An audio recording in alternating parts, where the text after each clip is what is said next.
Adam, you know what I just realized right now? We got a lot of Anons who watch our Thursday shows. Look, you can see there's 12 that I could see, and there's 32 other Anon accounts listening right now.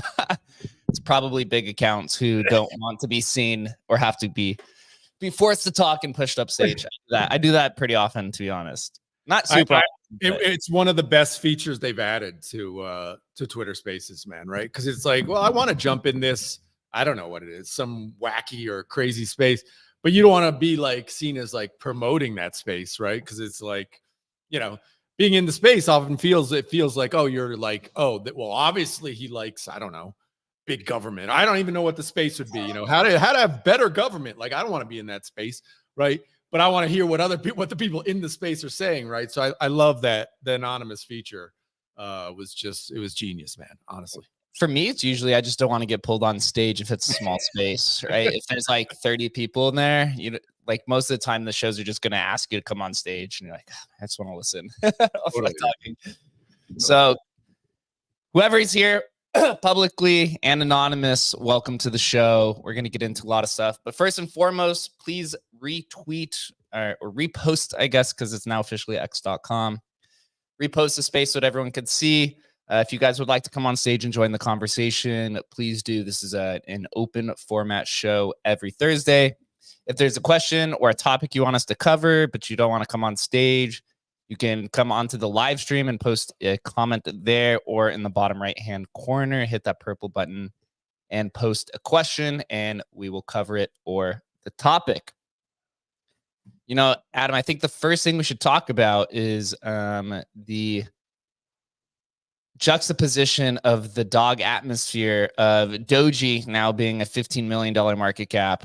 And wow, it's even dropped more, huh? What? So wait, bring that up on the screen, man. I got to see this, dude. And Dog is at a 414 market cap. So it's got almost 400 million on market cap on it.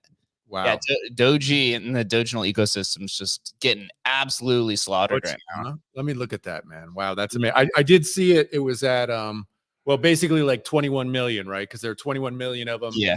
It was about $1 each, right? So it was at like 21 million.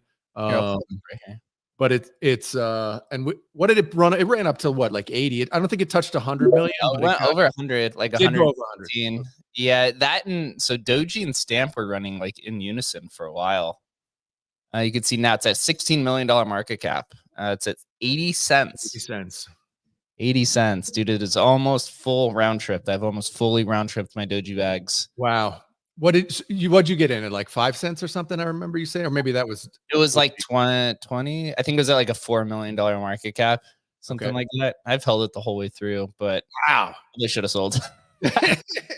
It's hard, dude. When you see like even you see a run up to, let's say 80 million or 100 million, even there, you start saying, well, wait a minute, hold on a second. If my thesis is that okay, the Dogecoin is however many billions and billions of dollars, what fraction of that could go to this, you know, the first meme coin basically on Dogecoin?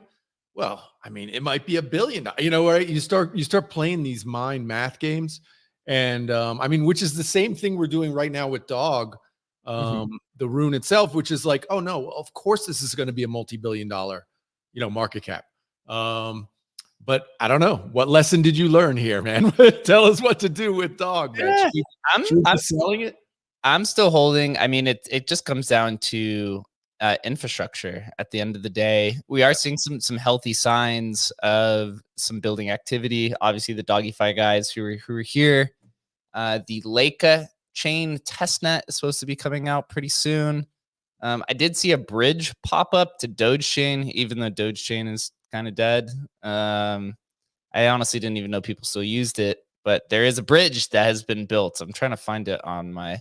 I just, why would that? I mean, I guess it's because it was easy to do. That's why they did that. But it's like, that's like, honestly, bro, it's a bridge to nowhere. It's like, if nobody's there, why are you building a bridge to it? You know, I don't know. It just seemed, when you told me that, I was like, that doesn't really make sense. If you're, think of it like we're a bridge company, right? Like that's what Emblem Vault is essentially, right? We're in the interoperability space. So sometimes you're just building stuff, just hoping that there's some sort of catalyst on the other side so that people use your bridge. We do that pretty often. Although Doge Chain, I actually have no idea who uses it. If it's anybody using it, used, whatever. It's just cool. I think it's just cool to see that there's some builders there building some kind of obscure infrastructure. I think it just means that there's some people who are thinking long term here. Because if you're building something and doesn't have immediate results, and right, you're kind of building for the long term here. Let me see. So it's called Pawport.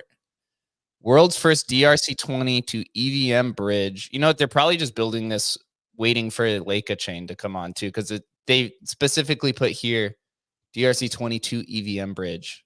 So that means that they're probably gonna tie this into all the EVM chains. Maybe they want to add this to something like Merlin chain, right? Or some of these, because Merlin has said that they're interested in Doge, right? Or some of these other Bitcoin L2s. You could probably find some product market fit there and start approaching it. I think it depends on who's the team behind this. Do they have the skills to approach some of these Bitcoin L2s and convince them to start adding Doge support? Down here at the bottom, it says huge shout out to Very Doge Labs for implementing the indexing technology and laying down the foundations for Doginals. So I don't know if they had a direct, if Doge Labs had a direct hand in this, or if they were just kind of noting to saying, hey, thanks for being some of the early pioneers here. But you go over to their post, it's blog.dogechain.dog. And they show here all the DRC20s that are supported, some of the main ones. So Doji, FIWB, Pepe, Musk, and Dbit down there. So they did skip a few of them, right? They don't have some of the major ones there, like Hub or Woofy or WIWW. Maybe they just see them as competitors. I don't know. Maybe that's a possibility there. But getting some activity on the Doge on the Doginals. I don't really know. Is this the time, bro? Is this the time where I finally pull the trigger, or is this the time where I should be fading this because it's going to zero? Tell me, bro. I don't know, bro. I don't know what to do, man. I don't think this is going away anywhere. I think this is actually just going to keep growing. I mean, when you look at like the inscription markets, they're really just kind of a component of their underlying market cap, right? Like this is why Litecoin is just forever dead. Everyone hates Litecoin. There's just no traction there. Dogecoin, or I guess you could say, the Doginals ecosystem, it kept up pretty well with the Stamp ecosystem for a while, even having, you know, a fifth of the market cap or whatever it is, maybe even less than that of Bitcoin. So there's definitely interest. I think you just need builders to come in and build for it. I mean, if you think about kind of the longer term here, the ETH ETF is supposed to be approved in the next 2 hours. Could happen during the show, right? And then you start thinking about, okay, what's next? What is the next ETF? What's the next catalyst? That'd be a major catalyst, right? I mean, we've talked about this for many months, that the next ETFs to be approved, it's probably going to be Doge and Litecoin and Bitcoin Cash. These are the 3 cryptocurrencies that are listed on Coinbase Derivatives, which is an actual CFTC. It's actually the first CFTC regulated crypto derivatives exchange. And we saw that what is it? The what is it? F21? What's the FC21 or something like that. Yeah. So the bill that passed the House yesterday, as long as it passes the Senate and through the presidential office, CFTC will have more regulatory control over crypto assets. And for their first wave, you know, as kind of the new leader, they don't have complete control, but they will have probably primary control for a while. Where are they going to turn to, you know, have their first stamp in the crypto industry? They're probably going to turn to what they're already regulating, right? Which is 3 very large cryptocurrencies with a very large market cap that fit their sufficiently decentralized bill. That's what it said. Even in that bill that was passed, it said, as long as the cryptocurrencies have a path to sufficient decentralization, then they will be classified as a commodity. And in this instance, CFTC already says that Litecoin, Dogecoin, and Bitcoin Cash are already commodities. They're already regulating it in that way. I do see some, there is some chatter about Sol being the next ETF up, but I find that highly unlikely. I mean, if it gets pushed through, you never know how politics work, but these three are already being regulated by the CFTC. And, if you get a Doge ETF up there and buying it and buying increases, right? It's just going to add more interest and exposure to Doginals, especially once you start seeing Doge go from whatever it is right now, 15 cents to 50 cents. And you just see everyone's Doginals triple overnight in USD value. That's going to bring a lot of speculation back in. Of course, then you go back into like the pain of just weak infrastructure, but people will. If there's money there to be made and they know Doge is just going to keep going up, people are going to come around and capitalize on that. Oh boy, here we go with the FOMO ramp again. But remember, guys, I was FOMOing like shit. Did I miss it at like $2.80, and then it ran to $5 something each? And I'm sitting here like, God damn it, I missed it. It's at $70 million, $80 million, and I'm like, God damn it, it's going to $1 billion, and I missed it. So I don't know, man. It's my like, do I think it's going to work? I'm not sure. These inscriptions are going to work as shit coins or meme coins. I'm just not sure. I don't know. I really don't know, but I'm probably wrong, and I should probably buy a little small bag, right? A small moon bag. Is that right? Chris, what do you think? Yeah, so officially out here in Dallas. Hopefully you can hear me on the remote setup. A little bit. Yeah. You're a little staticky, but you're good. Let me try and turn it up. But yeah, hopefully, I don't want to claim first, but I'm pretty sure we were the first ones to talk about the Dogecoin ETF and how that was probably most likely going to be next. It's probably over Solana, probably just based on market dynamics, and just kind of, these first two ETFs were the big ones to get across the finish line. After that, issuers are going to be looking to make more money. The first ones are making sure that, the industry is kind of ready for regulatory oversight, that it's kind of decentralized in some way, and the spot markets don't vary too much from the futures markets, which obviously the spot markets are what drive the futures market. So that's kind of like a stupid argument. But yeah, I think that the Dogecoin ETF is probably up next. And I think that when, these fees start rolling into these issuers, they're going to be looking to add anything to an ETF. And I don't think the same kind of CBE futures threshold of the 2 years previous to an actual ETF listing is really going to hold true going forward. I think it will be much easier to get these items in. And, there's a big disconnect between the Bitcoin market and the meme coin market.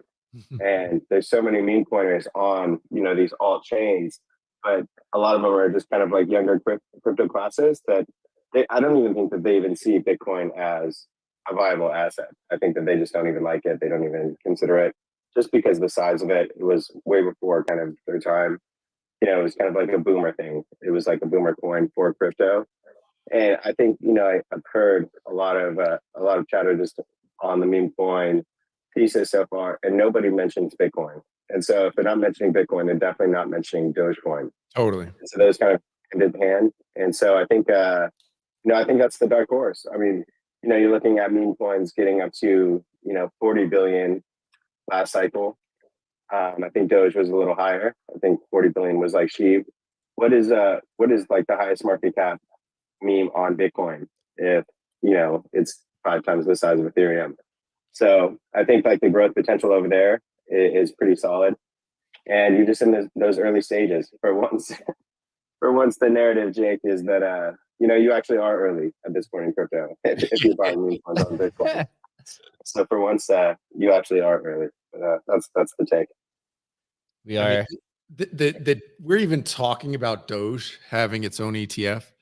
It is that crazy outcome that is it's. If you'd said this 2 years ago, this is impossible to believe. Nobody on earth would be saying this would have been literally impossible.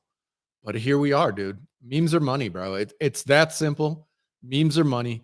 We're finally wrapping our heads around this and this idea that, I'll be able to pay for my coffee with Dogecoin.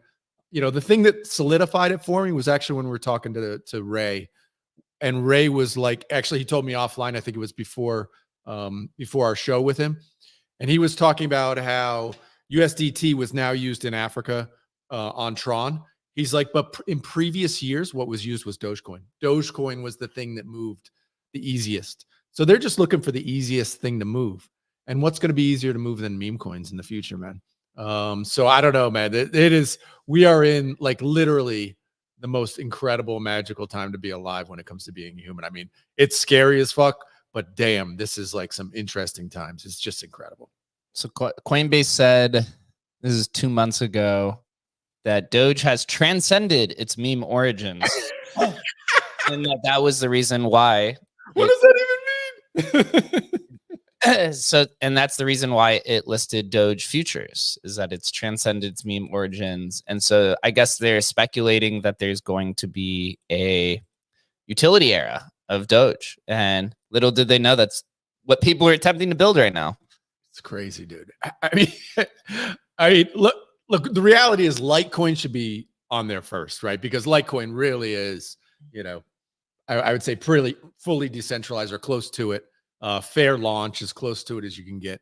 But the thing is, Doge has so much more potential, and those guys on Wall Street see that, man, and they know exactly what they're doing. So I wouldn't be surprised, like Chris said, if Doge is actually first. What's up, Bernice? Hold on. Good, Chris. Why would you say Litecoin was more of a fair launch than something like Dogecoin? Because from what I understand, I don't know the full history. But it feels like early Dogecoin had the ability to really, if you were one of the few at that time, you could get a whole bunch of coins early. Not to say, look, Litecoin, dude, we've talked about this a bunch, but all launches, there is no such thing really as a fair launch, other than maybe what Leo did with Dog is like, I think really, really pushing up against what's possible from like fair. But all of them, I guess, you know, even you saying it gets me to question myself, but you know, that it was announced in anticipation, you know, a week or 10 days in advance or whatever. And so everybody like at that very second had some access to it. Now, granted, there were fucking 10 guys in the world who were able to do it, right? So, but still kind of gives that fairer launch perspective, I guess. But yeah, it's just one of these things we can debate forever. But I don't know tell me your thoughts on it, Chris. Oh yeah, it was just that like Charlie Lee had that large percentage of the supply, and that was like his known kind of public wallets too. And then Bobby Lee had another huge percentage as well. I'm sure you know the people that were involved in the Litecoin Foundation as well probably did too. And so just like that was kind of a debacle, and then they went through their whole further decentralization frenzy, which was like just hilarious because it was just like Charlie Lee dumping all over the community for the sake of the community kind of thing. And so I don't think Doge ever had something like so kind of just out in the open. But yeah, yeah, you're right. You may change my mind. Yeah, you might change my mind. It is. I mean, it's fair in that everybody knew about it at the same time. But of course, it's this thing like whatever launched in 2013 or whatever. You know, there weren't major players in the space, right? Like, you know, just to compare it to like what happened when we did with Bell's coin, you know, within, 12 hours of us launching it and telling people about it, like it was completely captured by the mining pools, right? Is that the most fair way to distribute or not? I mean, I think we can talk about this. Like this is a whole show. Maybe we should just talk about fair launches. Because it's really hard to do. Yeah. I mean, you're right because I mean it's a fair launch, quote unquote.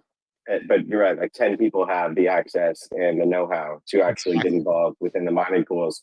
So it's the same people that were mining every single coin back then. So yeah, it was open to the entire world, but really it was open to the 10 people. Exactly, man. Exactly. Well, what's up, Roonies? Oh, hey guys. It's I've been dabbling in holistic medicine a little bit, and I think it would be good for all of us to work to get quiet and work hard to transcend our meme coin origins, okay? Wait, is Rooney gonna? Are you saying that Rooney's is gonna transcend like Doge has transcended? Like Doge, did Doge like move into like the heavens? Like how did it transcend? So you just have to get quiet and get at peace with your inner meme, okay? And that's how you transcend your meme coin origins, and then you can really make connections in a real financial way, okay? So just get quiet and repeat after me. Just like that. It's that easy. I think the magic thing is you need to be at a $20 billion market cap. That, or what is it? What is Well, it? that certainly helps. That's the transcendence, is you have to hit so much money that Wall Street's interested in you. Maybe that's the transcendent point. I think so. Keep going. I know Rooney, you did ask me. I did check because you told me to.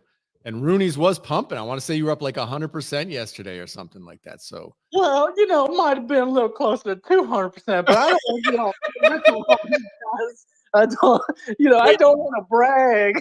so my $15 bag is now at $45, bro. Making it. Oh, baby. Baby. This thing about the Roonies, you can look, it's not about the sloot you can loot in this life. It's about how many poor pains you can treat. Okay. So I don't want to brag, but we just getting started with curing those poor pains that are plaguing this entire planet. So this is a lofty goal, and it's just going to take a little time. Well, you know what's been in pain is the L2 space. I don't know if you saw this, but two Bitcoin L2s or products on Bitcoin L2s have been hacked recently. Most notable one being Ethscriptions. They are a finance tool, or they call themselves the finance layer on Bitcoin, which is actually on Stacks. They were hacked for, I believe, $3.5 million from their BSC bridge. So basically taking Bitcoin between Stacks and Binance Smart Chain. I didn't even know people really did that, but here we are. They were hacked. It's a pretty long story. They've actually done a really good job at controlling the chaos and the fallout afterwards. They've literally like dozens and dozens of posts on it. So really cool to see that they actually had a plan of action to mitigate. I told you guys to be careful about those bridges from the very We called first it, dude. We called that like a month ago. Right. Watch those bridges. You're gonna get exploited in unsavory ways. It just come falling down. We all know this. We know it. Yeah, it's terrible, man. Was it only 3 million? I thought it was, 4.3 million. Okay. So here it says somebody had wrote a post. The DeFi project on Bitcoin recently faced a significant hack, leading to a $4.3 million response. However, the team's rapid response and strategic leadership provided a strong foundation for potential investment opportunity. I don't know how they did this. I think they they issued some sort of tokens, possibly. This is a very long thread. I'm not going to go through it. But if you guys want to read, it seems like they did have a very good strategy from the fallout. And the other one, excuse me, is Swamps. Swamps was an SRC20 DEX that was built by BVM. That is the Bitcoin virtual machine. That's the new Bitcoin City guys. It's one of the like 50 different Bitcoin L2s, although they call themselves a Bitcoin factory. This happened, I believe, yesterday. Yep, yesterday, first major exploit. This chain, it's on Naka chain. This platform just did their IPO, or their ICO, I should say, literally like a week ago. Wow. So immediate hack right after after they had just conducted an ICO. I think they raised over $1 million. I'm trying to see. So here it looks like they lost. So liquidating Naka chain and Uniswap pools. So somebody came in and liquidated it. It was 173,000 GSWP. That's their native token. And then they bridged those funds to the Bitcoin network. And then they also drained 30 million GSWP. It looks like it was pretty much everything that they had in the pool. used non-disclosed, non-verified contracts to drain liquidity pools initialized on the swamps decks. I don't really know if anyone is even really using it. It did have some hype. We did cover this before. They haven't they put a specific amount, but they haven't said how much the amount is. I'm assuming those tokens are probably 0 now at this point in time. Unfortunate to see. Always be careful when you are engaging in L2 warfare. We're going to call that here, because a lot of these are just spun up quite quickly and aren't protecting certain areas. I mean, look at Merlin Chain has not been hacked, and they were the one that everyone was saying was supposed to be, and they've been doing really good job so far. So a bit of a bummer in the stamps sector, although Ria Namora, who is part of the Stamp Chain team, said that they are working on releasing and open sourcing their BTC stamps indexer code. I believe they are trying to build a sort of they're trying to standardize the indexing across all of them, because I believe there's a few. How often do we see this across all of these different Inscription ecosystems of a confliction of indexing standards? Yep. Never seen that one before. Surprisingly, Bitcoin ordinals really did not have that big of an issue as much as people complained. It seems like it's all the kind of smaller ones like stamps and Dogecoin more specifically, and Litecoin even for a little while. But I did see this post recently. The Book of Stamp guys were complaining about SRC 101, complaining that it's centralized, and they were quote tweeting Mike and saying that it's just another API fee gate being implemented by the official stamps team. So some people are a little upset with the stamp builders claiming that everything is centralized. Are we being is everything in crypto centralized? I mean, this is like, I went down a bit of a rabbit hole. Maybe I'll write something up on it next week about Ethereum and this sort of thing. And so we've got to question all these things. I mean, look, there are degrees of decentralization, obviously. But I mean, we've talked about this a lot. If one team's controlling the indexer and the indexer, I mean, I understand when it's being built and it might take time, but at some point the indexer has to be open source and public. I mean, how can you go forward if it's not? So, no, I mean, people are calling it out, and hopefully, stuff gets fixed. Because yeah, I don't know. There's just so much right now. These L2s, man, it is going to be a complete bloodbath. Like it's going to be a bloodbath, man. What do you mean by bloodbath? None of them are going to survive. Like almost none are going to survive. I actually think the opposite. I think there's actually going to be plenty amount of them that are going to survive. Let's make a wager. Come on, let's do it. What's the wager? What do you want to bet? You want me to bet all my Merle? All your Merle against $15. All right, gentlemen's bet. 1 year from now, how many surviving L2s on? I mean, you think about it, like what other options are there? There's really no other options for a lot of these assets. They have to go somewhere. Like they're not going to, you're really going to think the entire ecosystem is going to trade on OPCat? I mean, maybe, right? Maybe we have $1 trillion going through OPCat, which would be like an insane thing to see, but I just don't see any other options right now. Like what else are you going to do with these? I mean, we can continue to trade on L2 or on layer 1, but most people are already selling. One example, BRC20s, right? BRC20s, and this is the same thing what we're talking about with Doji and DRC20s. They may not work. Like they just may be, and we've talked about this, but they may be, meme coins and shit coins that nobody's interested in trading, right? The hype is gone. They don't go up in price. And so they slow bleed out to zero. And there's no need to have L2s because simply nobody's even trading them, right? That's completely possible. That could happen, right? So in that case, you don't even need L2s because there's nothing, if you want to buy one, you go buy it directly on the L1, but all liquidity is basically gone and people just don't trade them, right? I don't know. That's possible. Yeah, I mean that's taking a bet that you're just going to have less activity moving forward, and I think just there's only more people are going to continue to enter it. It could be at a slower rate. Maybe L2s are more slowly adopted. But I mean, it just in terms of infrastructure, I don't really see there's really no other option. L2s are basically just a place to build a specialized application for whatever the use case is.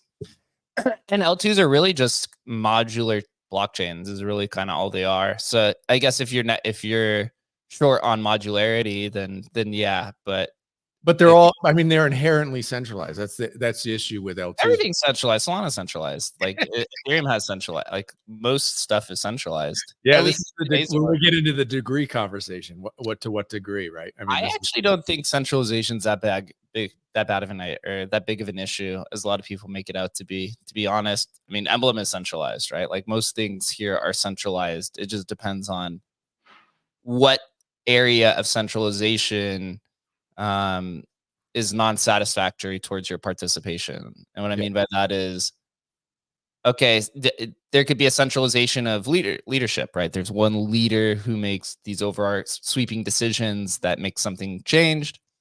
There's centralization of how the private keys are stored. There's centralization of how transactions are audited. Like there's literally dozens of ways to view something. Closed source, open source. And there's never gonna be a Bitcoin type launch ever again. I mean, maybe Bell's coin is like pretty close to that, to be honest. But outside of that, like everything is really just a path towards decentralization. And in today's world, if you're a modular chain, you kind of have to be, right? I mean, even all the Ethereum L2s are highly centralized. Totally. The issue is, I mean, they're literally, it's fucking Pac-Man with the keys, right? I mean, this is literally it. Totally. Yeah. So with like ETH L2s, it's all about like the sequencer, and there's a lot of people attempting to build a decentralized sequencer, which is essentially just like an oracle, but for L2s. In short, that's like the most simple way to explain it. But it turns out a lot of people don't want it, and you just got to accept the risks as you enter these ecosystems to know that an L2 will never be, or like, I won't say never, but it's very unlikely an L2 will ever be more decentralized than its underlying L1. If that is the case, then I think you have an L1. Yeah. A much larger issue with the L1, because then it's not as secure. Ochoa here says 95% of L2s will probably die out, but you'll have one or two that take or survive and take a large chunk of liquidity. Yeah. I agree as well. I mean, right now you have, realistically, there's probably 10 Bitcoin L2s, and now you have more Ethereum L2s popping up. I mean, for example, I think Azuki is like doing an L2. They're doing an L3 actually. It's called an L3. Is this the anime L3? The anime L chain. Yeah, which I mean, it's basically just an app chain. I think that's kind of where the most of crypto moves towards, is an app chain. I mean, Emblem will probably be an app chain at some point in time in the future. But it just shows, like, at the end of the day, a lot of these companies and teams are just going to build for specialization. They're going to build for what they need, and they don't need to market capture enough, right? Or in this case, Azuki with their anime chain, they're trying to capture the entire anime space and probably onboard more non-crypto users, but who are interested in anime, and try to bring them to that chain, right? The cool thing with like centralization is that you can make really, really easy UI decisions because it is centralized. So you can have these like upgradable features, which improves the user experience, which is one of the main issues of crypto. It's just the horrible UIs. One final thing here is, I saw that Azuki is actually moving into the ordinal space. No one really even noticed this, or the Bitcoin space at least. The Azuki times Satoshi Nakamoto Enduro hoodie will feature a unique dual chain NFT existing simultaneously on both BTC and ETH, developed in collaboration with Magic Eden. I was surprised not a single person talked about this. Azuki's been experimenting with their physically backed token for a few years now. I don't know if everyone remembers, they sold that golden skateboard for, it was like $500,000 or something to one of their crazy community members. So here, this is their first foot into the ordinal space. Makes me wonder if they will do a collection. They're very good at extraction. They are very good. They are, yeah. I guess in their ecosystem, they have a ton of whales, and those whales are just more than happy to throw as much money at them as possible. So we'll go to DogiFi and then every day. Hey, what's up, guys? Thanks for letting me come up here. Super entertaining conversation as always. Hooked on runes, bro. I think this is the best fucking Twitter spaces for me to just get some information and also have a good laugh at the same time. So, dude, are you bullish on Roonies, man? Are you bullish on the Roonies?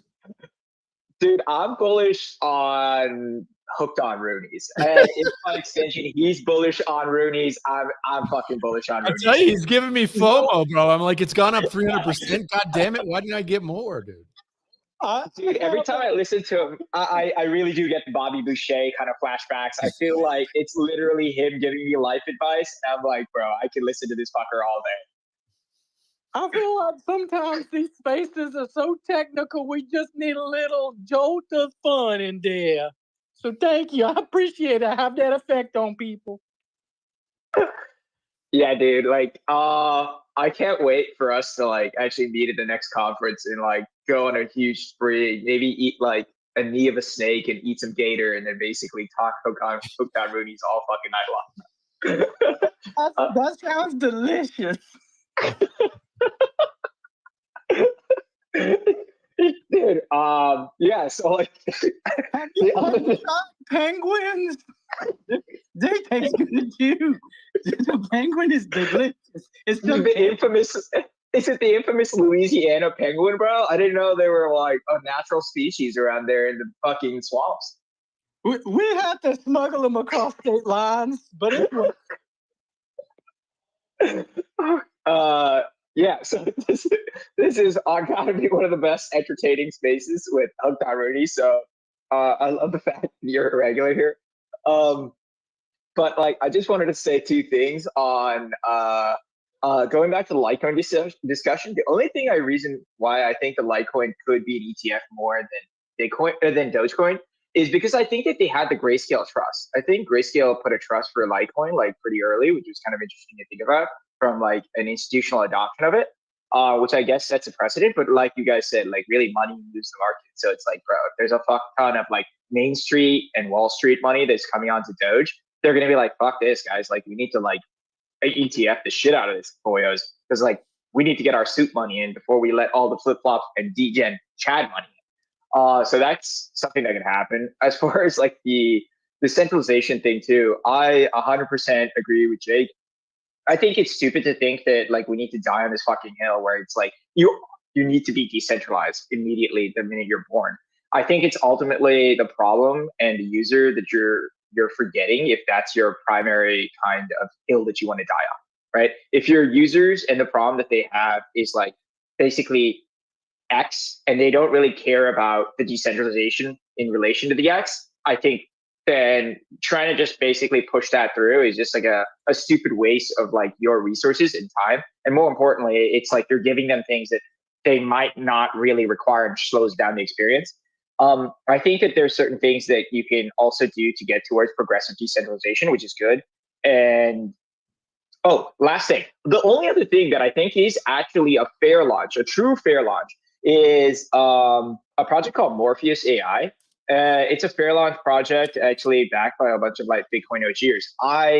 Full disclosure, me and my co-founder allocated to it during the fair launch process, but it's a true Bitcoin style fair launch around a decentralized AI with basically data sets and the models all being for that one. You had to stake ETH, right? You staked ETH and then you earned Morpheus token by staking ETH. Is that correct? Exactly. It's kind of went low key for us decentralized AI proponents where in a month we went from 0 to 400 million in staked ETH. So it was kind of wild. Going into ETH Denver, I think it was a low key talk of the town. But it is a fair launch. So, I think there is some proponent for it. The question is is the data and the user base in relation to that data find sufficient value around that characteristic. And I think rarely is that the case nowadays, now that like everyone is just like, hey, we just want it to be fast and cheap, especially around meme coins and social capital. Oh, you cut out there, man. I think you might have, I think it's done, right? Oh. Yeah, I finished my thought there. Sorry about that. No, the Morpheus is interesting. You know, there are a lot of people who would say, well, that's not fair because it's only the rich people, right? And it's Eric Voorhees who can, you know, stake $30 million in ETH, right? And so it's not fair that Eric's going to have a huge swath of Morpheus tokens, right? You know what I'm saying? So there's always, I don't disagree with you. It's reasonably fair. But there are always people who are going to say, well, that's completely unfair because basically whales and, you know, hedge funds get to, you know, basically control the token. So, but I hear you. I'd love to talk more about that because Morpheus is interesting, and what Eric's doing. Yeah. With Venice. The only thing is that, yeah, Venice is pretty fucking dope. I would say that the Morpheus thing is, and yeah, full disclosure, like me and my co-founder both allocated to this like pretty early. I think we were like in day 2 of that pool itself. Had a chance to look at some of the early Yellowstone stuff with Eric, which was quite cool. But I think that like the real thing there is that if you look at a comparison to a centralized service over there where like it's like OpenAI is basically harvesting all that data and building a better profile in relation to your business and all the data sets. So effectively, this is the funny thing. I had buddies in like, you know, at Morgan Stanley and JP, and they were like, dude, like we're feeding it Excel data. And I'm like, you know, they're giving them proprietary fucking data, right? Yeah. And literally a month later, this shit happened where they're like, you fuckers can't be using this shit on anyway.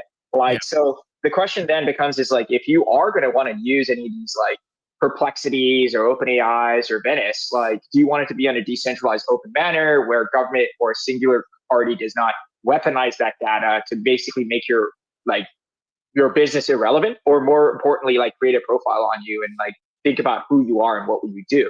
So I think that way it's pretty fucking fair. But yes, the commercial capitalization around it is skewed towards the idea that like someone with a large amount of money can basically use it. But the token is meant to be used as a utility token to pay down for functionality on it, right? So you can earn tokens by just running models and data sets or just providing compute. Like it's pretty simple to just go to like Akash or Gensid, run like a cloud style computing service there, and then plug it into Morpheus and you get rewarded for that too. And that doesn't necessarily require a tremendous amount of capital to like spin that up. But yeah, so I think that it is a very interesting concept. I think in that case, there was a user alignment, and I think there was the technical capability to do that over there. So yes. And what do you think? What do you think right now? I think the price of, I haven't checked it in maybe a week or so. When I first looked into it, it was like $80 a token. Do you feel like that's reasonable, or that's pumped and that's kind of like where it is? What do you think about that? Personally, I really don't care about the price there. And I know this sounds kind of like, oh, like this fucking guy. He's one of those. Like, but I rich guys are all the same, bro. No, dude. Like, dude, I think that it really does not make a fucking difference. And I'll tell you why. I think that ultimately it's meant to be something that combats like this whole idea of owning this whole data set and data pipeline that OpenAI is doing. So the lower that Morpheus AI's price is, the better it is, because then people will be like, yo, like I can use this shit and not have to basically have one government or one corporation like own all my fucking data, right? So I don't really give a fuck about the price. I think the lower it goes, the better it is, right? Because then everyone can use it. And that's the most powerful thing, right? Kind of like, that's the reason why we also chose Dogecoin. We never think that Dogecoin is going to go to $100. And that's fucking beautiful. Because then that's an infinite pipeline of people that always have commercial accessibility to the chain. And that's really what we want, right? I totally love that. Actually, I think I put out a tweet a few weeks ago. It's like, would you guys be happy if Bitcoin was at whatever, 10K forever? If it could be, you know, true freedom money and the method of, you know, medium of exchange for the entire world. And of course, all the Bitcoiners are like, no, you know, no, because that doesn't make sense. It's going to be $1 billion when it's but you know what I'm saying? The thought exercise, I'm very much in alignment with you. If this is what we want it to be, which is like a decentralized AI system for the globe, it'd be great if it was, at or near free. Like that's what we want. And supporting that is really interesting. I encourage you guys to look at that. Check out Morpheus. I mean, just look at Eric Voorhees. He's tweeted about it a lot because he's involved with both Morpheus and Venice AI. Pretty cool. So let's go to Everyday. What's up, man? Gold isn't going to $100. I've made some bad bets. No. No, that's what Rooney's for, man. Rooney's to 100. When Rooney's hits $1 billion, dude, you get to co-host the space up here, bro. When Rooney's hits $1 billion, we're gonna lock it in for you. We joke, but just brace yourself. Hey, stupider shit has happened, bro. Stupider shit has happened. Zero question about that. I think at that point we changed the name of the show to Dr. Papa and the Boys. 100%. You absolutely get an episode if you hit a Billy. No doubt about it. Go ahead, Everyday.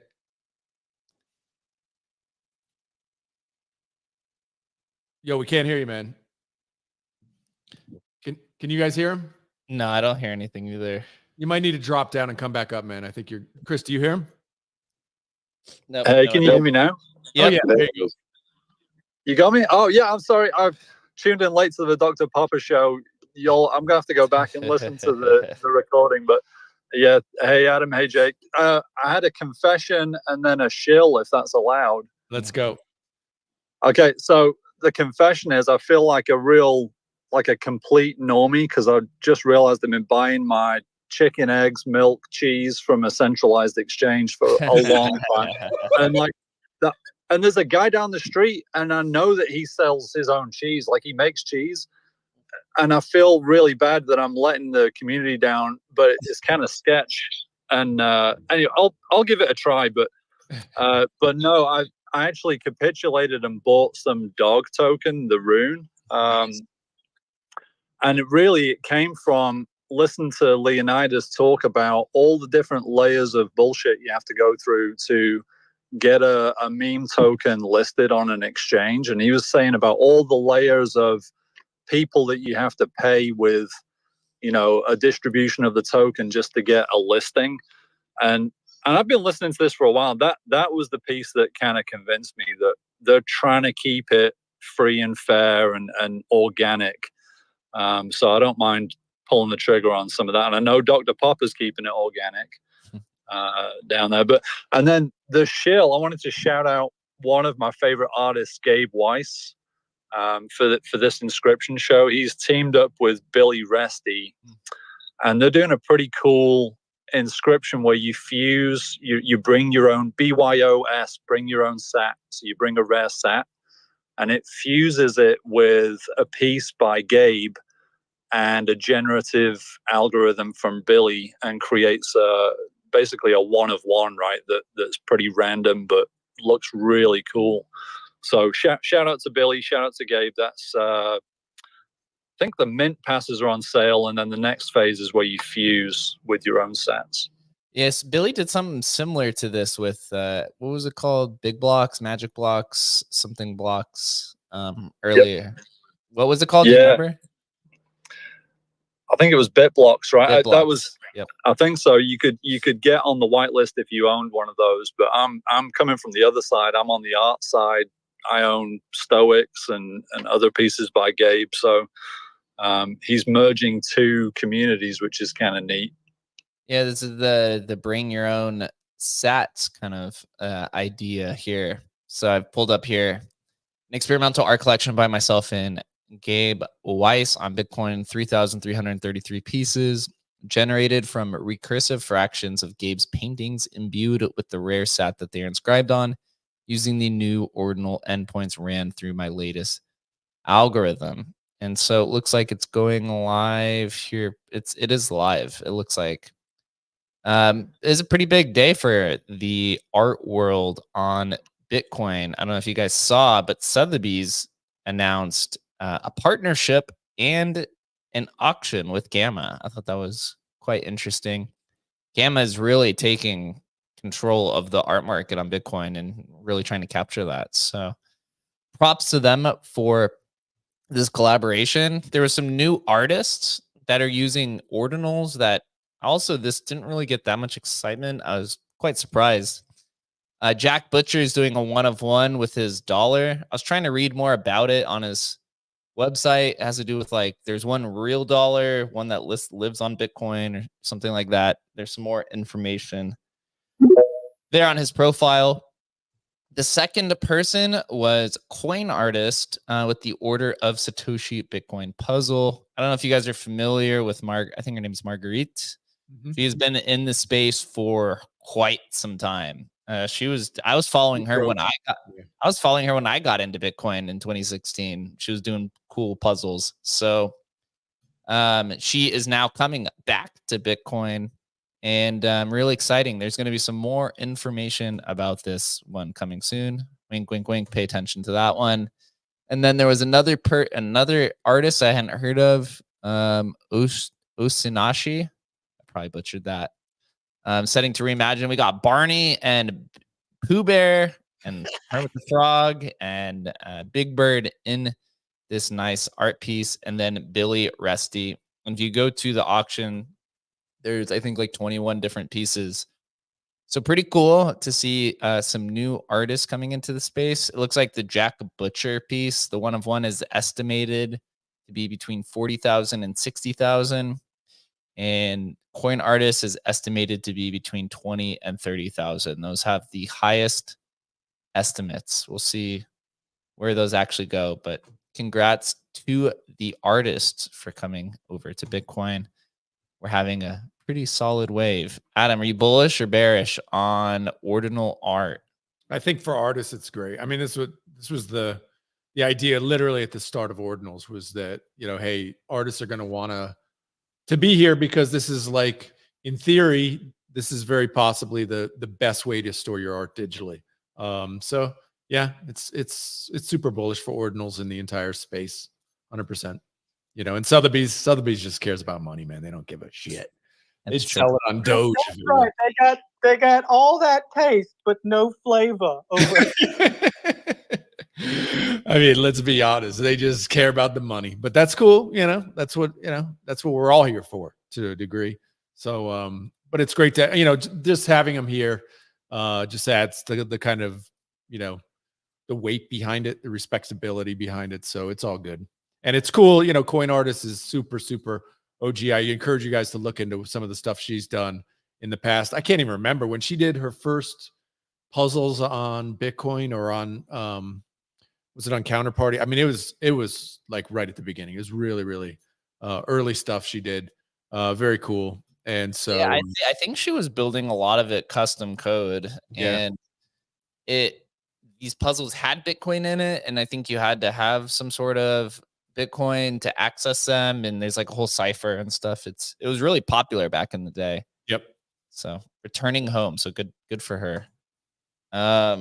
We will make it around in the hands in 1 second. I got a few other topics to cover through.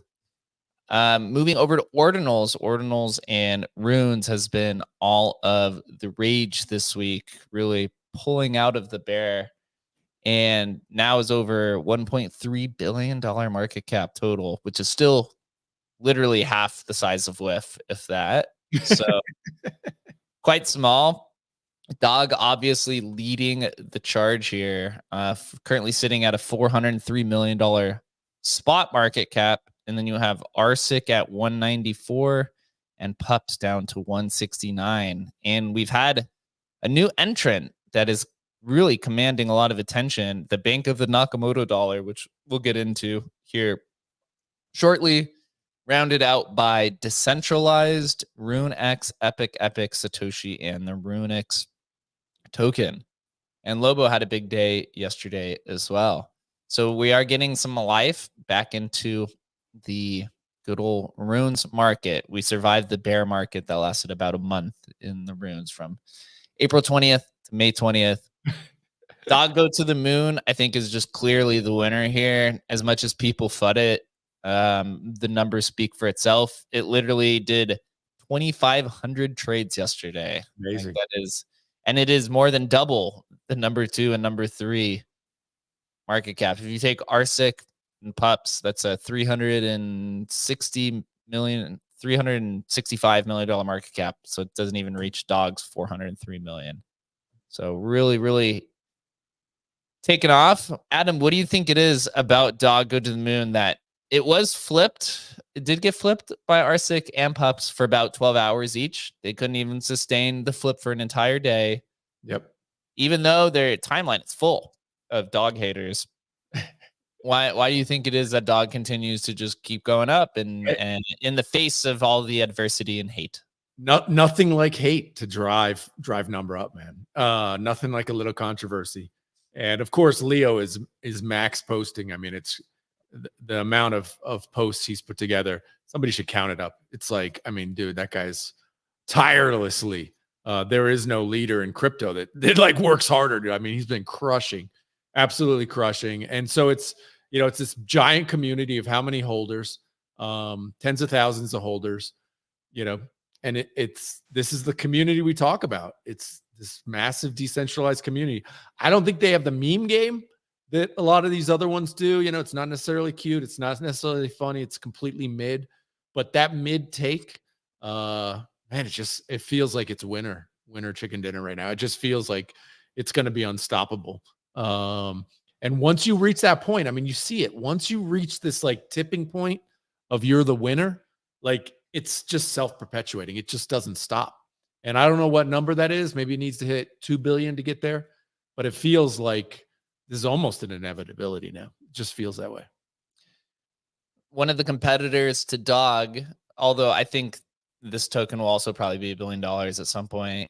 Pups, they are doing their migration. And, as I said weeks ago, they were going to face issues with this migration. And turns out it's exactly what has happened. Although they're doing a little bit better than expected. They have right now 4,011 holders have migrated, which is literally maybe 10% of of all the holders across all the different chains. Maybe a little bit more. I think there's like 25,000 on Solana. There's, I think, another 2,000 or 3,000 that are native holders of BRC20. And then you have the Rune Pups, which are the NFTs that have to be burned and migrated. And I see them posting. They even came up with a deadline, which I saw a lot of pushback on this. They said any unclaimed tokens related to the Rune Pups NFTs, this is just the NFTs, will be burned if it's not by June 8th. I saw a handful of actually quite large accounts like Base Carbon come out and say that this was the worst idea possible of burning because you have people buying on secondary. And if they're not aware, if you buy on secondary and, disappear for a month or two, you come back and your value is gone. Yeah. And it was like a pretty good point. Although we know through migration, right, you got to put a deadline on it or else no one's going to do it. Yep. And there will be pain because not anybody will always do it. I mean, the penetration rate generally for migration is anywhere between 50% to maybe 80 or 90% at the absolute most upside. It's never, ever 100%.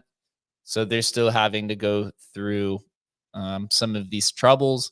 I think the last stage here, they said, is that they're building a SPL to SPL bridge mechanism, which I still have no idea how that's actually going to work. Basically, their whole thing is they want to take the SPL that has the Pups BRC20 inside of it, and you just take that and then burn it, and then they give you the SPL with the Rune inside, which the only way to do that, you're going to have to literally coordinate with Multibit, who has the multi-sig with all the BRC20s, and be able to burn and redeem those. It sounds You already lost me, bro. You already lost me. Right? It's so, that it just becomes really a mess, man. You called this one literally at the beginning. You called this. It's a big mess.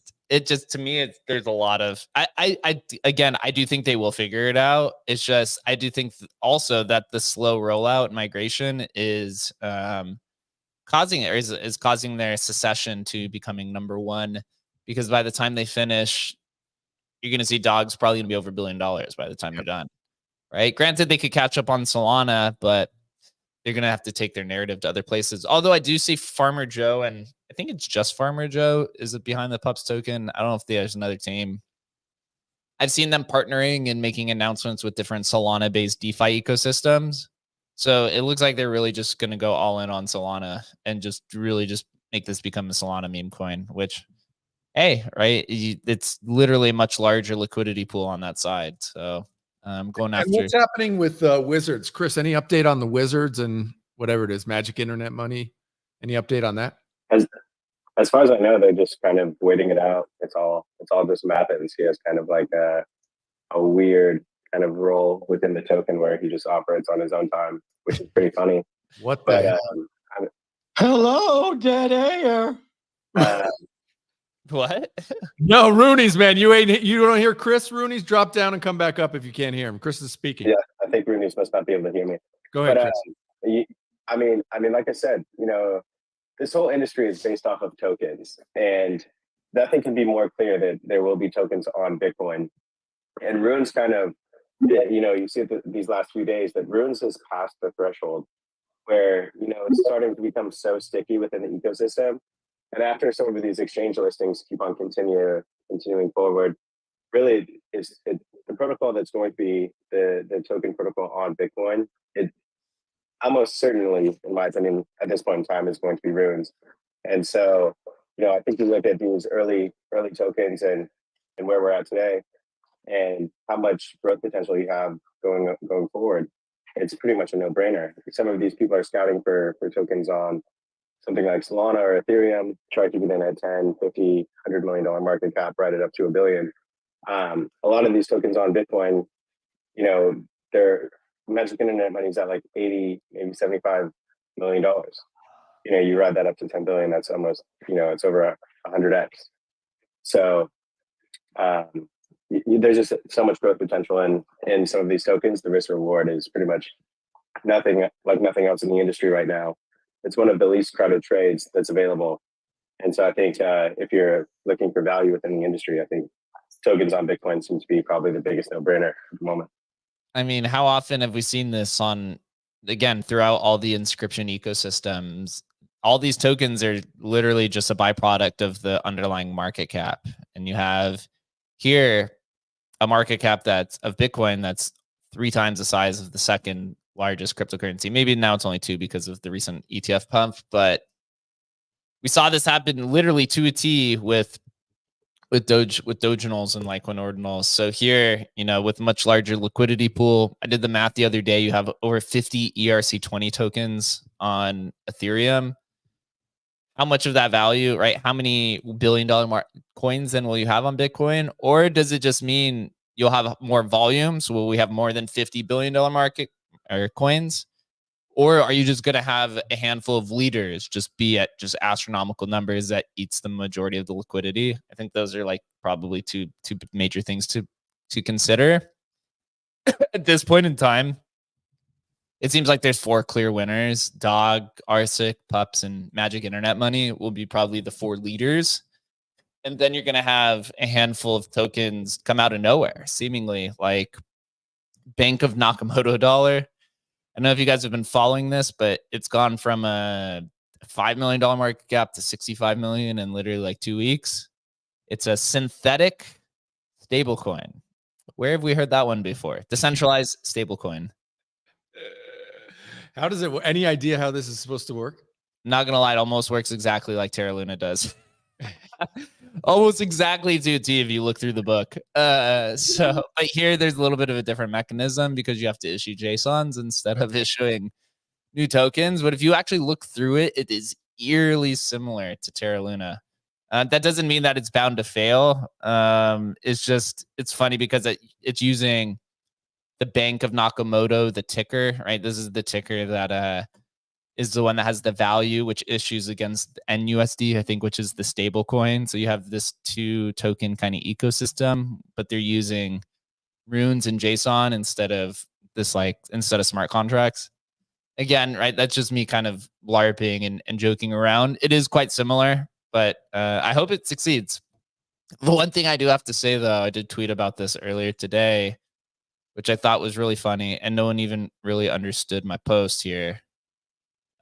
they came out yesterday and they said that they're Bitcoin's tether and that they're starting from zero. And I literally put a picture of the of the tether issued on Mastercoin, which is $135 million. Right. And I don't think anyone really understood what it meant, but it meant that you're not starting from zero because there's 135 million in tether on Bitcoin already. So the fact is that a stable coin doesn't even know that it's not the first stable coin on Bitcoin, which I thought was kind of funny. Just shows that they don't understand the entire history, which it's up to you whether you think that's something of success or not. But to me, if you're going to be a financial layer, I think you should know about the people who came before, and so that you don't follow their mistakes. Right, dude. Absolutely. Yeah. To be honest, so that was kind of funny. Stablecoin doesn't know that it's not the first stablecoin. I see. I have a few other topics, but we're going to go through the hands first. We'll go to OP1, Big Smokes, and then Hooked right after. Yeah, what's up, guys? Thanks for having me on. OP1 here, founder of the Exit game. We're building an Ordinals collection through the Project Logos. They're in the chat too, it looks like.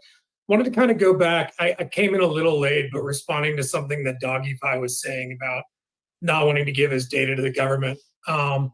So for anybody that's interested in privacy, I encourage you to read the Logos Manifesto. We actually inscribed it on a Nakamoto block on May 3rd, and it still holds the record for the largest inscription to date. Our goal is pretty simple. We want to bring the ideals of privacy to the Bitcoin community and be good stewards of that too. So don't want to take up too much time here. Loving the conversation, but just wanted to add that in. Awesome. Thanks, man. Appreciate it. We'll go to Big Smokes and then Rooney's and then Chris. Hey, so I just came in here. You know, I know Adam from Bell's Coin. I'm very active in the Bell's Coin Discord, but I was just wondering, do you see Bell's Coin as a potential big player when it comes to inscriptions? Because like I'm very familiar. I do inscriptions with Dogecoin, right? And I have a question in regards to that I'll come back to later. But like I feel like with Dogecoin, everything is at all-time lows. There's no liquidity. I feel like that's mainly because inscriptions were introduced later on into its life. You know what I mean? So it didn't grow along with it. While on the other hand, like Bell's Coin is still very tiny. Like it just got relaunched, and I feel like if it grew up along with its inscriptions, there's potential similar to how Ethereum had it. You know what I mean? What do you think in regards to that? And I'll come back to my other question. I think in a lot of ways, there is that possibility because it is new, inexpensive to do inscriptions. But I really feel, and this is why I encourage, a lot of creators on Bell's Coin, that they have to do something different. We need to do, for it to really take off inscriptions on Bell's Coin, something new and innovative has to take place. It can't just be the same BRC20s. It can't just be the same inscription punk metas. It's got to be something new and different.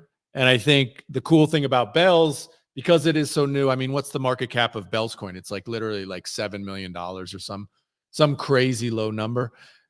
But because of that, it gives creative people the ability to experiment and try new stuff. And we're trying to cook up some stuff, but the reality is that often that just comes from an artist or a creative or a small team to do something just really, really interesting that brings a wave of people in. Like that to me is where the biggest excitement for Bell's Coin is that we have the opportunity to do something really new. And not just be a copy pasta, because we've seen with Dogecoin and Litecoin and anywhere these inscriptions have happened where it's just been a copy pasta, that stuff is basically run to zero, right? There's been an initial wave and then it's basically run to zero. So, I feel like we're at this stage that like, yeah, it's possible this lives and this does something, and it just is. I mean, we've talked about this with Dogecoin.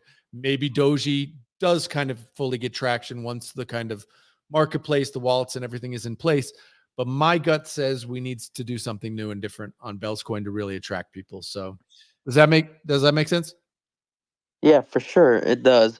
And I was going to say, seeing all these inscriptions and all these cool projects does inspire others. And I feel like we could grow one day, like to a way bigger position than we are now. Because personally, I knew nothing about inscriptions until recently, and then I was like, you know what? Let's create a meme token on Dogecoin, and then I created the Big Mike token, which is a token which is like made off of basically the joke of Michelle Obama, and Oh yeah. I didn't want to like do it just for the money. I just thought it was like funny to learn about inscriptions, and I airdropped it to 650 people. Still planning on airdropping it to like 1,500 people. So I just think it's funny and it inspires like people to create and do what they want to. So, but yeah. Yeah, I think playing around like that is where it's at, man. I mean, if you look at like what Leo did with Dog, this ability to get thousands of people interested in something that's free for them is a huge deal. Like, it's a great way to try and grow community. And it's really, I mean, obviously growing community is really hard, and money's the best way to do it. But at least on Bells, you can play around, right? And you can do stuff for basically at or near free.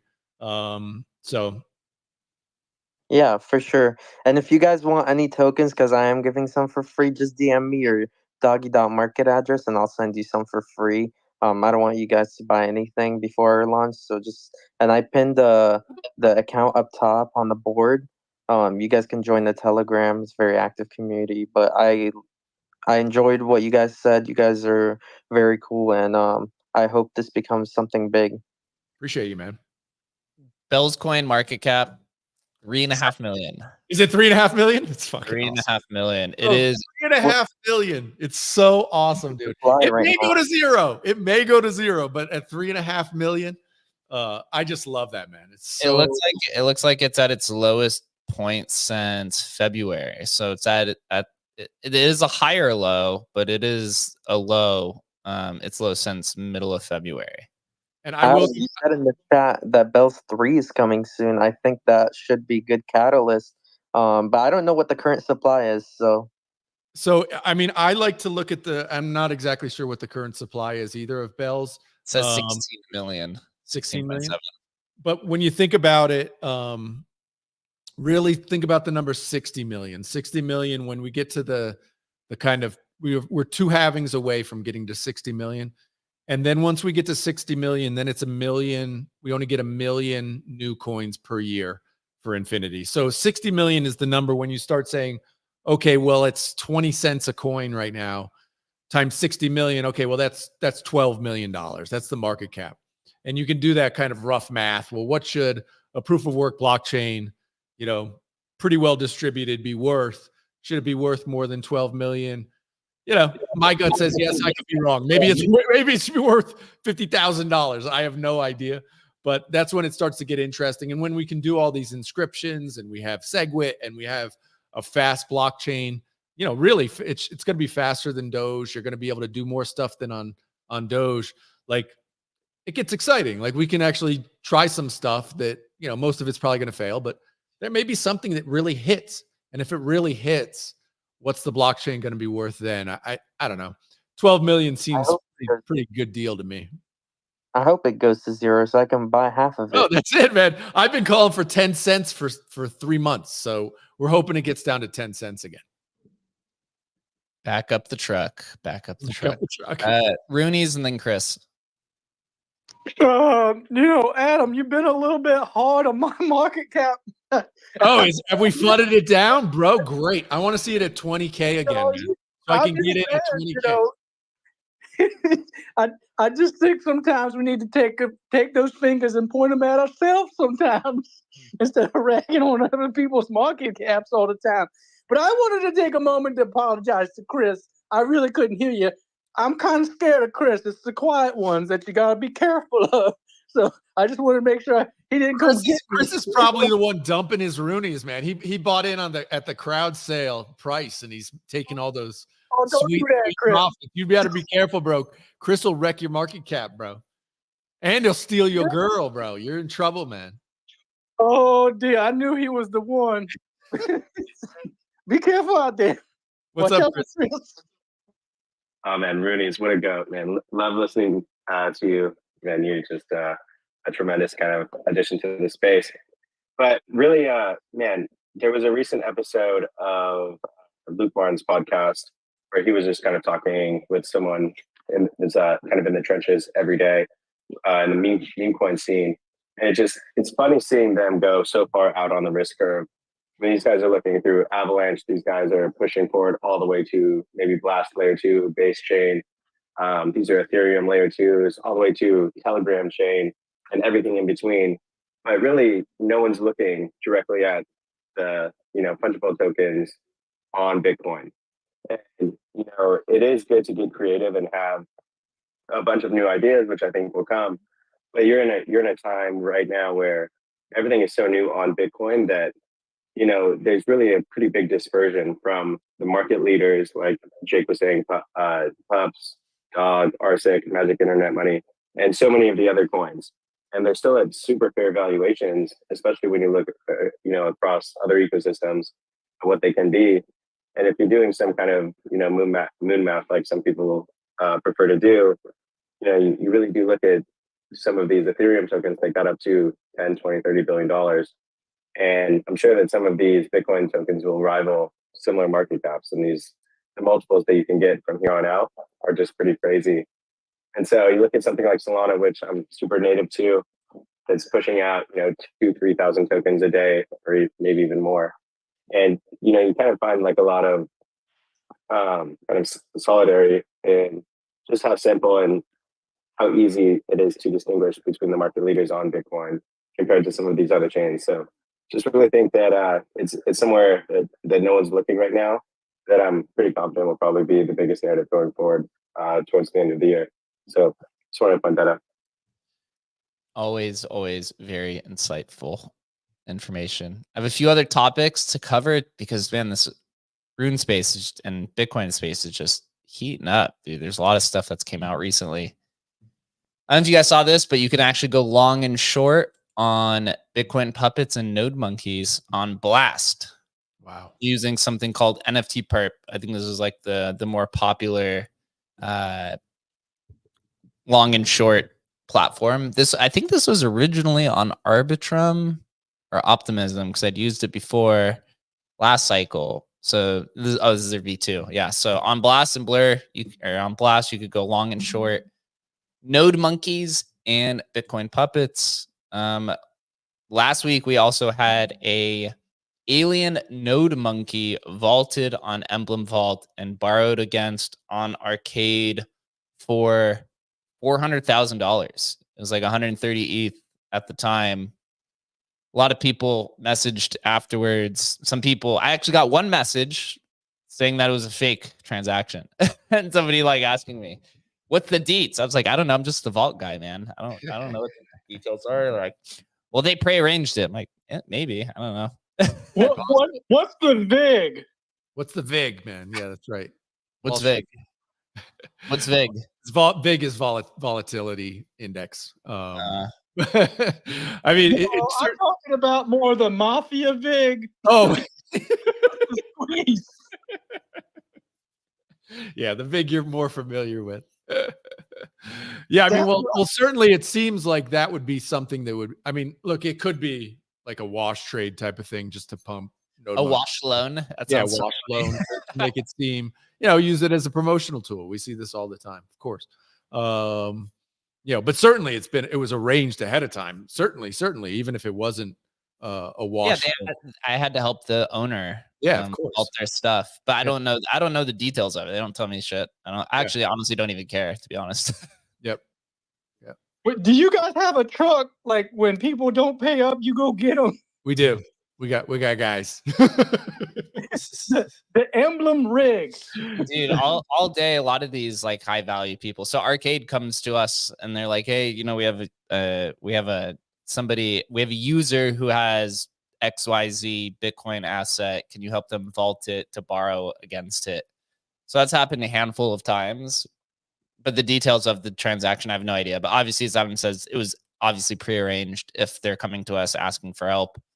I'm assuming Arcade probably has some sort of like OTC desk or some sort of like white glove service that people come to them and they're like, hey, can you help me loan this? And, we're like, they're probably like, yo, you could click 3 buttons and do this. And like, no, please help me. Right? Yeah, It's the exactly. same thing with vaulting. People ask for help. And like, it's literally 3 buttons, but yeah, I'll get on the phone with you. So that was a cool win. That was the highest cross-chain loan that I've ever seen, $400,000. So there could be a higher loan out there, but in my mind, that's the highest, at least Bitcoin loan that I've seen on Ethereum ever. So I mean, look, these guys, the real serious traders, if they're like serious traders, like they're doing this all day long because they can get loans and then take that money and whatever, go buy calls or puts against it. I mean, there's all sorts of, this was not available in 2021 and it's available now. So the guys who are big brain and big brain traders, they can basically lever up their liquidity to take all sorts of positions. So it's really pretty awesome and exciting for them. Yeah, cross-chain products, I think, will be one of the center narratives next cycle. You're still very early. You know, you need to give Emblem another maybe year or 2 of development alongside some of these other cross-chain protocols like Wormhole and Layer 0, and even here Unicross, right, which is on Merlin chain, which just launched its Rune Bridge. So Merlin is also, you know, in this cross-chain space. Most of these L2s are considerably in the same thing as well. This was the first Runes Bridge that I'm aware of. I have Lobo and Dog on Merlin. So I initiated in a bridge of my Lobo out from Merlin chain to my own wallet, and it has not processed yet. But what did they say? A week? Is it a week? So Jeff's the founder of Merlin. He commented on my post and he said that Unicross says it's supposed to be 48 hours. But he did say it's usually supposed to take 7 days. So I'm being the test dummy and always test with the lesser value. So this was why I did Lobo, because the value compared to the dog holding is like 1/10 of it. So always want to make sure that you do that first test run in new products. That's a high recommendation, because a lot of times that shit gets lost. There's a ton of times where I'd sent like 1/10 of what I was supposed to bridge or cross or whatever, and it just like disappears. And you're like, oh, thank God, just saved myself a lot of pain. A lot of pain. Hey, can I borrow some money? You borrow some Lobo? I'll let you borrow my Roonies, man. You want to take a loan against my Roonies? Yeah, but how much is the juice? The VIG is 20% a day. Oh, that I'll think about it. Okay. So the Lobo team, which is the number 9 etched runes, announced something called proof of support yesterday. I thought this is pretty interesting, especially because all runestone holders were also airdrop Lobo, so it's a very similar community. They announced proof of support. So what is proof of support? So there's 2 or 3 details you need to know. So Buoyant Capital, the people behind this, is a top trader on Binance. They're a top 30. They're in the top 30 Binance leaderboard. And then they're a top 10 trader in terms of like trending traders. So this guy's got a lot of capital. Buoyant Capital also was the one who bought that 4 megabyte runestone for $500,000. So proof of support is this. You stake your Lobo, and Buoyant Capital, the team, is starting with $50,000 of USDT, and they're going to trade their way to riches, or at least to riches in your pocket. And so 70% of their profits are going to be distributed to Lobo stakers, and 30% is going to be reinvested to the Grow Fund. Wow. And they are building a staking platform. This is the image of it right here. So it looks pretty cool. I've never seen something like this. So this is what I'm kind of interested to see if it works. I mean, this is totally illegal in the US, right? This is like, I love that it's happening, but this is like, is it? Dude, totally. Share your trading profits with it's totally. I mean, this is you got to be like registered and like KYC. I guess yeah. So, but I love that this shouldn't be. You should be able to fucking do this. So I love that they're doing it. Awesome, man. I might stake a little. I think the guy lives in Dubai. I've listened to a few of his spaces, and Yeah, obviously being a top trader on Binance as well. So obviously does not live in the US. So obviously this is probably one of the riskiest things you could get in because you're dependent on a trading group making profits, right? Where do the profits come from? Do the profits actually come from from Binance is like a big question as well. They added a few things in here. So they call it a gamified fund. Buoyant Capital can boost the fund anytime to 100K, 500K, or even $1 million USDT, increasing profits for Lobo stakers.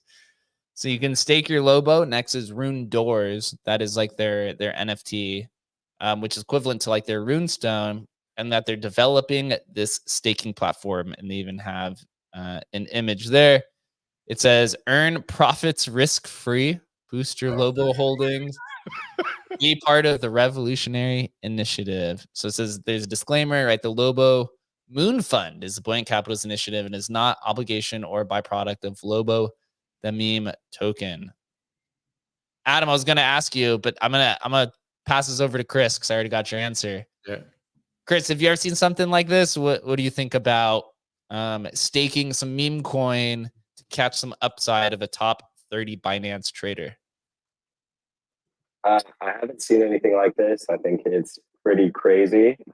Anytime you hear guaranteed profits, it's kind of a bit sketchy.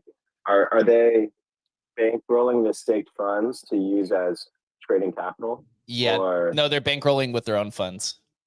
So what's the staked capital for? Like, what's the point of, if they don't need money for a bankroll, which apparently they don't seem to, why do they care if you stake, and why do they want to give profits away for free if they're not even using that dormant capital? That's the only thing that kind of doesn't make sense in my opinion. But it's cool to see new formations kind of happen. Like Adam said, it's definitely would be considered a profit sharing security. But if it doesn't matter in the regulatory environment, it doesn't matter. It seems a bit sketchy with the guaranteed profits, and if they're not trading the bankroll that is being staked. But sounds cool. Yeah, we'll see how this goes. But something new coming to the Rune space, quote unquote, dare we say utility? Love it. Another big move, which also didn't get a lot of attention. At least I didn't hear a lot of people talking about this. Track is doing their validator presale. Man, we're just doing everything. We're running back all the 2017 metas, like master nodes. Track has been building this though for about a year, and they've been very open about it. It's their decentralized node network because they're creating a decentralized indexing network. So basically, you could come in and stake your track on the node network, and then you get a profit share of all of the indexing, I guess, or transactions that come through in some capacity. So price of validators. The price I was quite surprised to see. So this first wave of purchasing a node, you get TAP on the other side, the TAP token. And the TAP token is what the ICO is being sold on CoinList. So this is, that makes a little bit of sense. The first round of validators is 300 track, which is about $750. I thought that was insanely low. How many are they selling? It didn't say how many. The sale will be conducted in 10 batches of 300 validators with a maximum of 50 validators per address. So the round 1 is 300 track. Round 10 is 10,000 track. Bro. So they're going to be making, man, I can't even do the math right now, but let me go through some of the numbers. It says that those who purchase validator licenses will be able to begin running validators once they become available, and they'll be rewarded in TAP token, approximately 10 to 15% APY. Please note that the validator license holders will earn in perpetuity and have the right to use, transfer, or resell their purchase license. The track received from the sale of the validator program will be used to build the company treasury and different things such as SEX, liquidity in the future, strengthen reward system, governance, etc. So after about a year of finally building, it looks like they are near the finish line for this decentralized indexing system. Last Inscription show, we also noted that Track had said in their own Discord that they were almost done with their Doginals indexer. And once that was done, they were going to spin that up. So I would assume whatever you see happening on Bitcoin, they're probably going to do over on Dogecoin as well. So important to pay attention to. But happy for Benny and them. I know they've been working real hard. And the last thing I want to talk about today is Pizza Pets. Trevor is building an on-chain Tamagotchi game in collaboration with Megapont. And they came out yesterday and they announced the Pizza Manifesto, the Inscription coming in. I was listening to Trevor talk about this yesterday for a little bit. And basically what they're doing here is their pizza pets are going to be airdropped to Pizza Ninja holders and Megapunk holders. So that would be 1,500 Pizza Ninjas, 10,000 Megapunks, so 11,500. And then they're going to airdrop some of the eggs to the partnered collection. How many? I have no idea. And it's a basic style Tamagotchi game. So just for short, each pet is unique. There are 11 types of pets with 6 stages of evolution. The state of your pet is tracked entirely on chain in a master inscription. Dead pets are removed. And you just got to feed these bad boys to make it into the final stage where you'll need to pay fees to inscribe for food, etc. There was a few games like this on ETH that they tried to do this. Specifically Cool Pets, right? Which is similar name, similar project. Did not go very well for the Cool Cats team that essentially has gone to zero. Same with Pixel Pets, which was very similar from the Sappy Seals team. Both of those have pretty much gone to zero, although they're still around. And I think some of them are on the comeback. Adam, I know you were on the show yesterday. What are your thoughts of Pizza Pets? They also own, I think Trevor also owns the number 14 Etched Rune, which I think has some sort of integration into this. Yeah, I think it's going to be interesting to see if they get, people really playing the game. That'll be pretty cool. I did want to comment just before we leave it on the tracks thing. I was trying to remember, and it's Gala Games. Gala did the exact same roadmap in 21. They raised a shit ton of money. And those things they went crazy. I mean, literally they were a couple grand to buy their node or whatever it was, their validator node or whatever they called it back in 21. And they went from like a couple grand to like peak was like 80 or 90K for those things were trading and did very, very well. So if we get a bull run, I'm with you, man. If you can get one of those first ones for $700, like get them. Like that seems like a good deal. But then what you see what's happening is like, oh, that first 700, right? And then we're going to do 10K on top. Well, that 10K at $700, I mean, what is that? That's $70 million or something.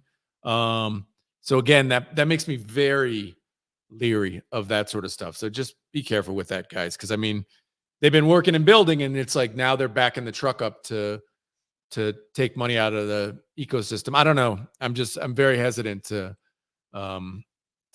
just have your head on straight when you're getting into that sort of stuff. Cause literally we've seen the roadmap before in 21 with Gala Games. Yeah. Also, so Benny's a non-American citizen. I would believe in America, this would also be considered a security and an expectation of profit because of the staggered pricing. So cool to see them build it out. I hope they make a lot of money. I know they raised 3 million, and Jason Sora is just nonstop bull posting about Track and Tap over the last few months. They did have a few. You know why now, right? It's like he wants a $70 million payday, bro. I'd be bull posting the shit out of it. I think the Tap ecosystem, in my opinion, this is still really too early to tell. I think is going to be the main competitor for Cat VM, honestly, because they're basically trying to build DeFi on Bitcoin, and this is what Cat VM is attempting to build, right? OP Cat and Cat VM. And Tap has already come out and said that you can wrap BRC20s to then participate in their Tap ecosystem. This is essentially what Cat is as well. You're concatenating 2 different assets together, right, to get something like VBTC on Bitcoin and then play and participate inside of their liquidity pools and whatever teams build on top of the Cat VM. So I think those will be the 2 DeFi competitors, at least that I see moving forward. How it'll turn out, who really knows? Who really knows? I'm excited to see, though, where this pets thing goes. In terms of value, a lot of these Tamagotchi games, the value is pretty nominal. Like, it's really not that much. It's more about actually experimenting and having fun. And I did see that Trevor had posted yesterday about some sort of GitHub repo that he's pushing, and actually went through and read all of them about getting children endpoints. And so with this, then you can have the children of, I guess, all of the Tamagotchis or all the pizza egg hatchings can then interact with other things in the ordinal core, right? Or a Bitcoin core like block height and things like that. So that's how you build more on-chain stuff. Knowing that Trevor's leading it, and for sure will get pushed through at some point in time. So it's got a handful of initiatives. Ocha says 100% Jake, TTP is undervalued and will pump. They have a large Asian community too, and they will leverage Doge attention too. Yeah, that's in terms of the tap ecosystem. They've been building it for a while, man. Benny tends to take a little bit of aggressive takes to some communities. So I think he's kind of scorned a few of them. But at the end of the day, Bitcoin's big enough. You could just capture a small segment of Bitcoin. If it works, it'll pump like crazy, right? I mean, we saw it. Like Gala worked, and it worked like crazy. Somebody gave me like a piece of land from Gala, and it was for a game. I don't even think the game's still come out. This was 4 years ago, right? I don't think that game came out. And when that dude gave me that piece of land, I swear to God, it was like $100. It pumped at some point to like 8 or 9 ETH for that piece of land. Like Gala went absolutely ballistic during the last cycle. So I'm not saying don't take part, honestly, at $700, shoot, I'd try to get some, but I'm sure they'll sell out like instantly. Because that sort of stuff can go completely parabolic, but just be aware of what it did later, which was basically dump all the way back down. I hope you're not talking about the same Gala that was hacked for $200 million. Yes, that's the same ones. Dude, they've been hacked so many times, like literally so many. They've been hacked, I want to say like 5 times, man. Yeah, they've been hacked all over the place, bro. There you go. Crazy. The POS gets pumped. Yeah, man. Pumped it to the moon. Yeah, $200 billion. There's been a lot of hacks this week. Specifically Bitcoin space and the L2s, but that's why you operate on the L1, right? That's, I guess. No, I mean, but Gala, just to get, I mean, they extracted literally billions of dollars. I mean, not extract. I mean, they generated in sales billions and billions of dollars in 21. So, they're still around. They got a huge, but they've been hacked. I want to say like 5 or 6 times. Their bridges and stuff have been hacked. I got one final thing to cover here, because this team reached out to me and I've been talking with them. I thought it was an interesting concept, although they've been having a little bit of issues get adoption. So this project called Block is a non-arbitrary token rune project. So if you're a fan of DMT, digital matter theory, this Block project is trying to do DMT and runes and mix it together. The execution's been okay so far. Hasn't really got a lot of attention.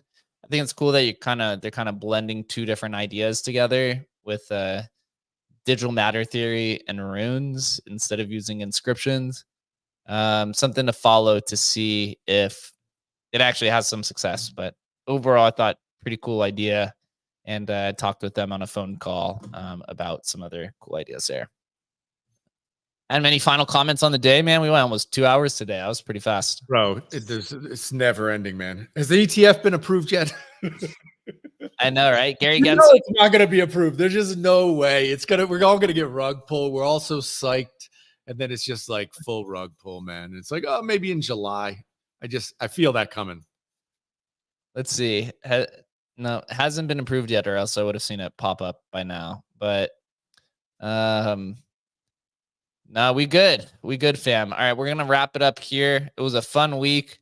I feel like runes really kind of captured center stage this week. It's up. It's like doubled its market cap. A lot of holders. Casey doesn't have to commit seppuku anymore. Is that what it is, right? Seppuku. Yep. The suicide. He actually, I posted a picture at the end of last week of that chart, and he commented on it and was like, "Can you send me the link to my suicide chart?" I sent him the link, and he just put a bunch of like laughing faces, and just thought it was kind of a funny thing. And that's kind of where the internet's going. Send me the link to my suicide chart, and we'll get this shit underway. I appreciate everyone who joined us today. If you don't know, Adam, myself, and Chris, we work at Emblem Vault, the leading cross-chain NFT protocol.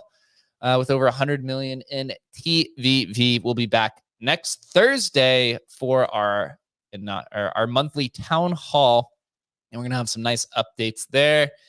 I actually think today, we finally completed our front end build. Just got back the final edits this morning. It looks really good. So hopefully we can announce or launch the beta version of that. And Bunsy's been working really hard on Emblem Markets. Man, it's getting a lot closer. I've seen the final checklist finally today. After that long list of notes and things to take over, I could finally see the end of the light on the other side of the tunnel. Man, what a long process. I have to say, through this experience, I'm definitely putting all of my developer estimates like 3 months. I'm tagging on an extra 3 months anytime I have somebody build something. 100%. It's consistently what it is. But that'll be good spaces. I think we're gonna have a lot of cool, shocking things. Also, maybe a little bit of alpha here, but Emblem on Bitcoin, I think, is going to happen a little bit sooner than you think, or at least the early prototypes. I can't spill the beans yet, but we did cover a piece of it today without it mentioning it. So I'll let you guys speculate on that. Town hall next Thursday, covering all the cool cross-chain products that are coming out. Appreciate everyone here. Make sure you follow the Emblem Vault account so that you don't miss anything in the new world of cross-chain development. And until then, everybody, we'll see you on Tuesday at 11:30 a.m. Eastern time. Until then, be safe and have a good weekend.